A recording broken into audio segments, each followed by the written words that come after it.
aba Harold Travel Consultants bajja kwa kutambuza bulungi nnyo ku kasente akasamusamu mbeera ya kuteesa osobola okukola kingo otambula nabo malidadi sana nnyo so gwe eno alowooza ku kyokutambula beera nga ate wekwata bannaffe aba Harold Travel Consultants so lunaku lwa masanyu nnyo baminisita bapya bamaze okuba nga balayira mu ggwanga lya Uganda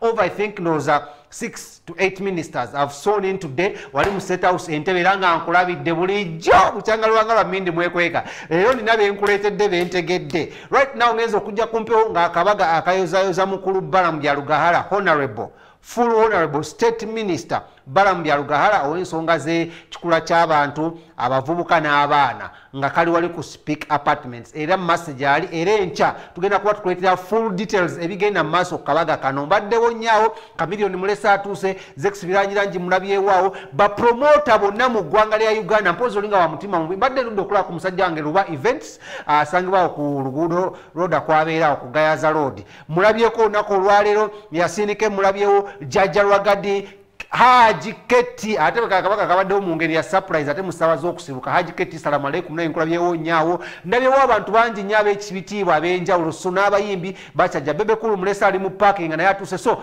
congratulations omukulu amanyiddwa nga Balamu Byalugahara era mu maaso awo ngenda kuwandooza nkuleetera ku bifaananyi naye bannange waliwo ekyenjawulo ekibadde ku State House awo leero mukimanyi bameka kuma bali Balamu alina omukyala n'abaana ontegedde ya musajja mufumbo naye mu kaseera nga kano badde basuubira okulaba muno omukulu Balamu agenda mu State House okubanga yandigenze ne mukyala we n'omwana ng'abalala be bakikola oba mukyala we nobitegedde agenze ne Bebe Kulu waliwo ne Gaya wa Desert yava mu Nopu be bamuwolekedde mu State House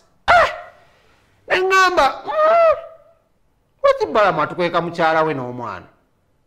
so ensonga ziri awo antala so zidiscussingako ku social media okwo tujja kuba tuleeta full details enkya kwa leero mumaaso agenda mugambye mumaaso ebuuza Balamu lwaki Bebe Kulu yamuwolekedde si mukyala we n'abaana naye tufunye ku mukulu amanyiddwa nga Abitex ladies and gentlemen ne tugezaako okwogera nage ngenda kujja nkuleetera promoter omukomu okitegedde nnyo eggulo nakuleetedde Bajjo events clear process okitegera nnyo ng'akubuulira kunesa ya Balamu ekikula kye n'engeri byasuubira Balamu byagenda okukola leero nkuleetedde omukulu abadde ayandadde nga vice chairperson oba vice president wa promoter amanyiddwa nga Abitex naye abaddeko byayogera kati ebintu ebyo saagala biddamu Abitex agamba Balamu ne lwaki mbyogera kasooka kulage Abitex ye byayogera ku Balamu agamba Balamu oyo tamusuubira kukola kyamaanyi mbwa ministry wabula amukongratulatinga koza akoledde NRM ate tasuubirwa kuweebwa kitiibwa kirala kyonna okuggyako kino because ayagala nnyo Museveni ayagala nnyo mutabani we akoledde NRM ebbanga ddene so ekiralo kye bandibadde bamuwadde kyakubanga bamuwa bwa minisita so n'olw'ensonga eyo agenda kuba bikwasaganya naye watudde eno bapromota agambe talina even a single day a single minute wagenda kuyambira bapromota na music industry bino bigambo byani bya Abitex so kasooka tulabe Abitex then tukoma tugende maaso namuli amala mangi nnyo waliwo amawulire gennina agadde mu State House awo katusooke wa Abitex ali mu bufunze muyozaayoza okufuna obwa minisita naye simusuubirayo kuyamba balala kubanga bw'obanga Balamu nno oyo omuvubuka oyo mulaba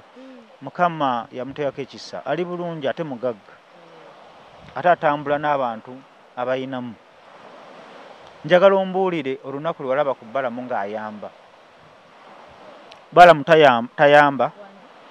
Balamu tataasa Balamu tabeererawo muntu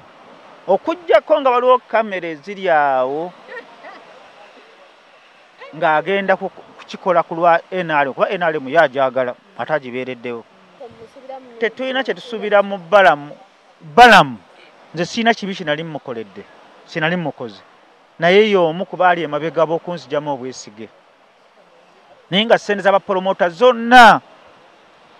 baagenda okuzifuna zonna mu lockdown bazifuna nga ndi kakiiko akasalawo ate ng'ekigambo kyange kinene nnyo wano mu ndongo mu Uganda saara nnyo bintu byakwewaana ssente zaava mu lockdown tewali promota yali tasobola kunsinga ssente betuba tugenze mu Airake oluzungu nenjogera gye luli mu Airake teri promota asobola kunsinga ssente naye Luba yansinga ssente olw'ensonga nti konsati ye baali bagistopinga ebula wiiki emu ne mugamba oyo yabasinga okufuna ssente eyaddako yali Balamu lwaki yalina ebivulu byateekateeka ate baali bamusasula ne mugamba nsinga nali wa kusatu ne Ketti naye nkulayirira baali tebasobola kunsinga naye olw'obulungi bwa promota bafe abalala nakireka ku lwekyo Balamu mu bufunze bamuwaddeko ekkusa nakwegaggawaza ng'era bwe kiri njagalako kimu kyokka everyone can come out literally n'agaba hierarchy okitegedde neffe ate eno mu bwakabaka like as in mu kingdomship okitegedde ebintu bino si byakwesooka ozaalibwa oli ekyo era yagezaako kikola n'ozamulaba essaawa zino atemeza mabega wa mitayimbwa era akyasibwa because ebintu bino ebyobwakabaka tebizannyibwamu kati enkuba enegamba muno yenze King Smith kabaka w'olugambo w'amawulire kalebule manya nazaalibwa kyekyo nga ndi ekyo bw'ovaayo n'ojja ne weepima ku baana mmwe bakyabasiba nnyo mu mitwe egyo so hierarchy z'abapromota Abitex agamba asinga Balamu